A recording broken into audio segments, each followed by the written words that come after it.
the pure one. In a cocktail could be like 17, 18%, but a pure one is 42. Big question, why they run alcohol in the fountain? Not because what's wrong. If you don't know, guys, Peruvians never drink. Yeah, sure. No, guys, it's only that pisco in this country is very traditional. And the fourth Sunday of July, we celebrate the National Day of Pisco. And for a short time, one of the mayors of Lima, the best mayor of the city ever, had a good idea to run pisco in the fountain to promote the day. If you understand, guys, pisco instead of water, it was a big success. It was like a really good idea to the locals, the best idea ever to the tourists, really for tourists to come here. Why? Because the first Sunday of July could be the same day that our Independence Day.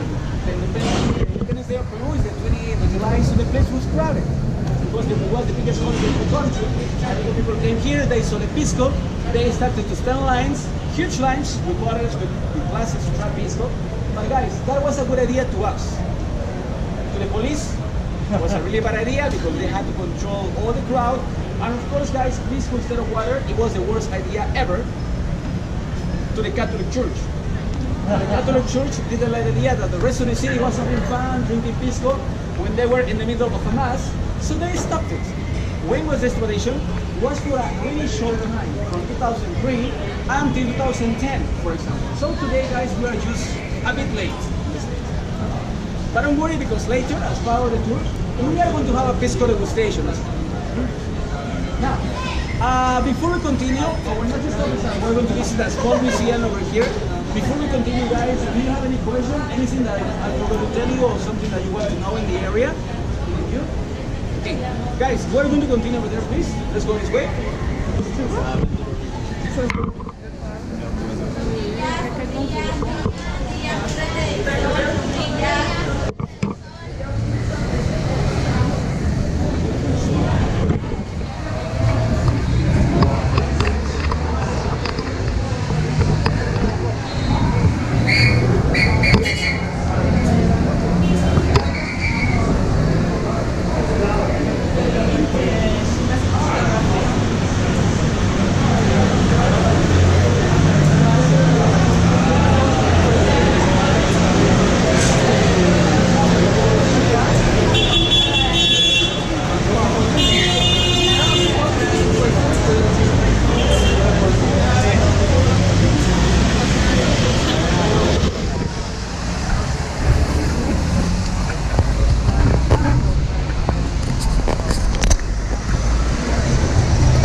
Okay, guys, we're going to make a stop because we're going to visit the main building, which is the Museum of the Gastronomy. Let's go over here.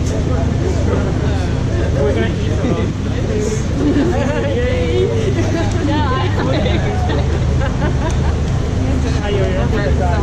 Yeah, we're probably going to buy it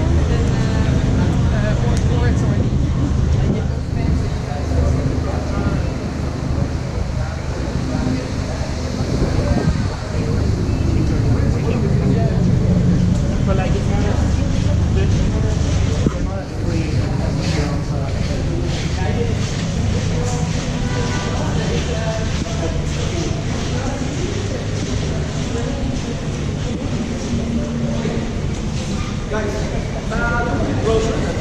Look, this place, for example, is the Museum of the Gastronomy here. But the building is quite older. For a long time was part of the post office. Later in the tour, we are going to visit where the current post office is.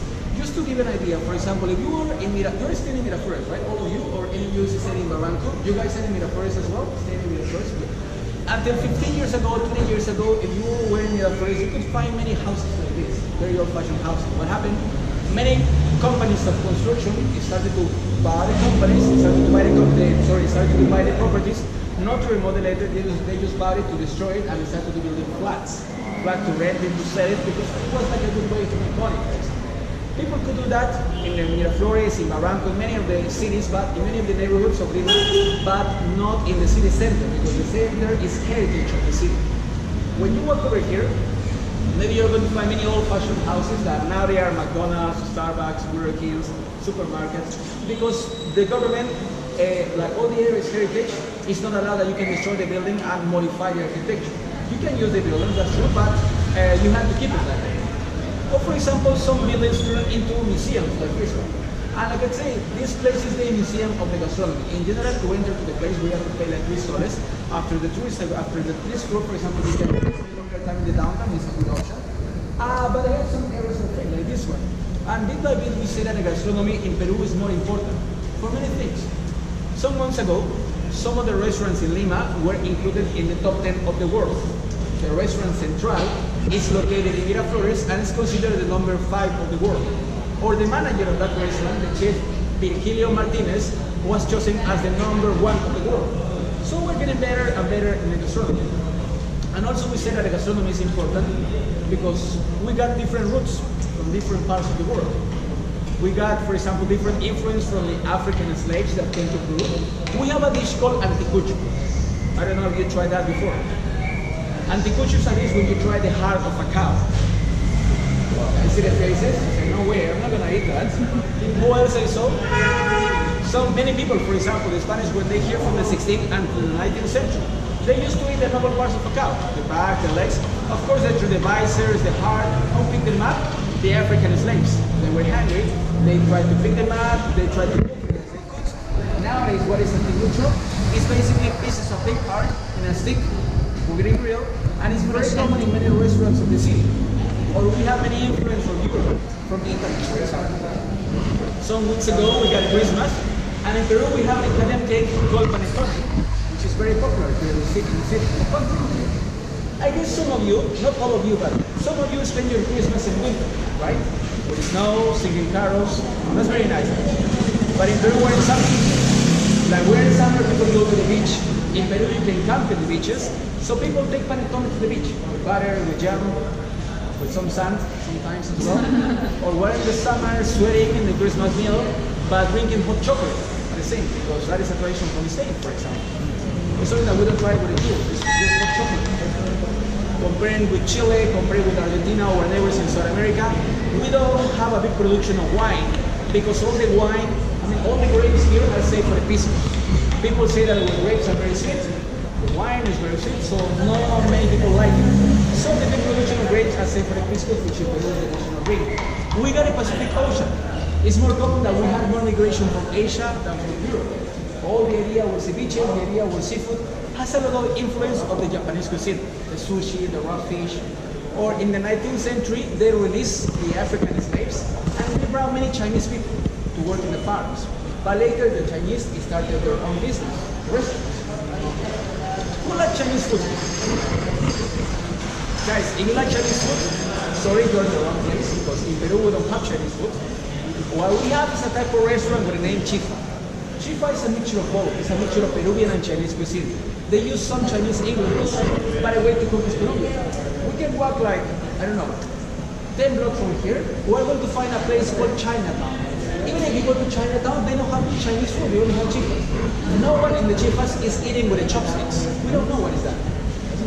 One of the most common dishes in the chifas could be the lomo saltado, which is basically pieces of steak, chips, tomatoes, onions, rice, and they make everything in a big wok, which is like a Chinese bowl, for example. Guys, also in this place they show us other traditions. You see this woman over here? For example, it's like the Spanish were in Peru for 300 years, but the Moorish people were in Spain for 800 years. And also, for example, in Peru we have some traditions from the Moorish people. For example, like that. Some centuries ago there was a woman that used to walk on the streets like this. They were Catholic, they were not Muslim, they were Catholic, but they used to walk in the street like this, wearing a big blanket to cover all the face, everything unless one eye. Why they use a blanket? At the beginning, they used it to cover up the sun in sunny days, in summer, but later they figured out that using a blanket gave them a kind of mystery. So they used it for fun. Maybe a girl like that was walking in the streets, maybe a gentleman looked at her, the gentleman could see a beautiful line, the shape of the girl, so he would be really interested and go and talk to her. But only if the man was lucky, when she dressed off the blanket, the man would find a really pretty girl. If the man was lucky. If the man was not, he would find many things. Some women use that foundation to know if the husband was cheating on them. You go out there with a person and you find your same partner or your mother-in-law, that would be terrible. But guys, maybe you don't understand this very clear. So to understand better, we are going to perform our own cover woman. In that case, guess what? We're going to need a female volunteer to help us with this. Don't worry, girls. We accept volunteers from different parts, but now we only need one. I know that all of you want to help us, for sure, but we will only want to. Thank you, guys. There's all of you at the same time, please. We only need one. I didn't want to do this, but my friend, give me a number, please, from 1 to 10. 8. 1, 2, 3, 4, 5, 6, 7, 8. It's not my fault. It's his fault. My fault. What's your name? Lorena. Guys, clap for Lorena, please. Clap for her. Look at Lorena. Look at Lorena. Last time. You're not going to disappear. You have to go back to France and we have.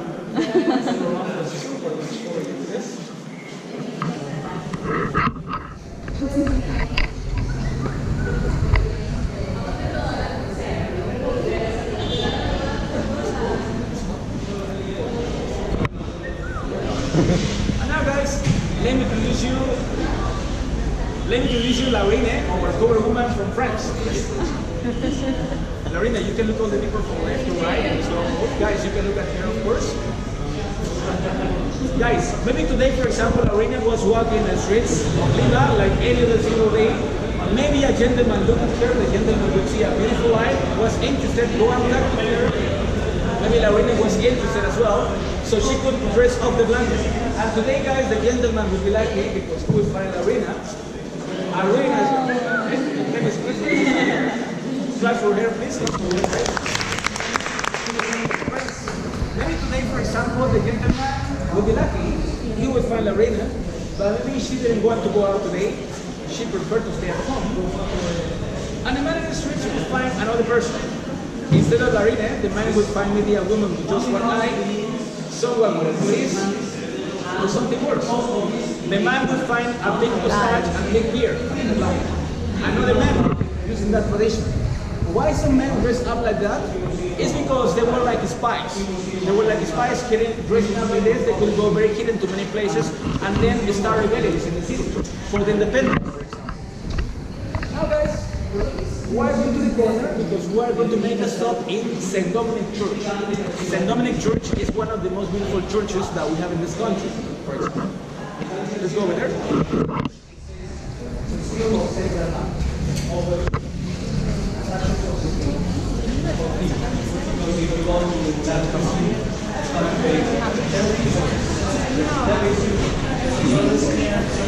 Chao, gracias.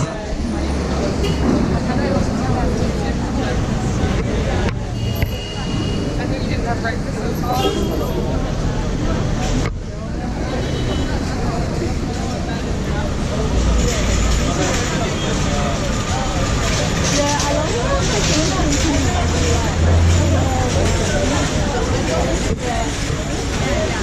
Saint Dominic Church.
When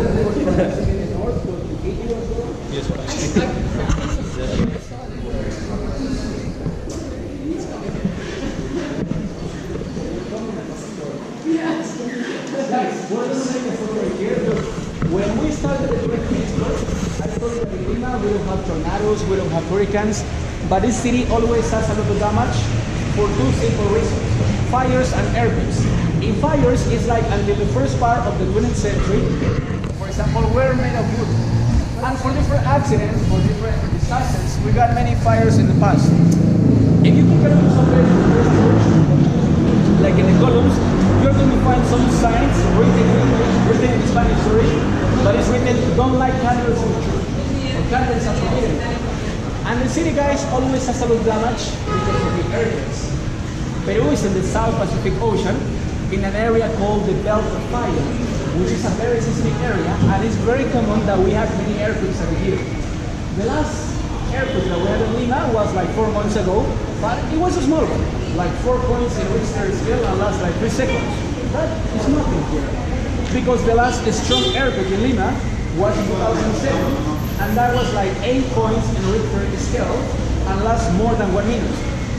So you guys can imagine the ground shaking for more than 1 minute is quite scary. And in general, because of fires, because of earthquakes in the churches, many buildings have been destroyed and rebuilt with all the history. When we enter to the place, that's the reason why they have different styles of architecture. Guys, following this, we're going to have some minutes over here. The good thing is that the pictures are allowed. Okay, we're going to give the explanation, and then I can give you some minutes to have your pictures. If someone you are wearing hats, is that if you take them off. Let's go over here, guys.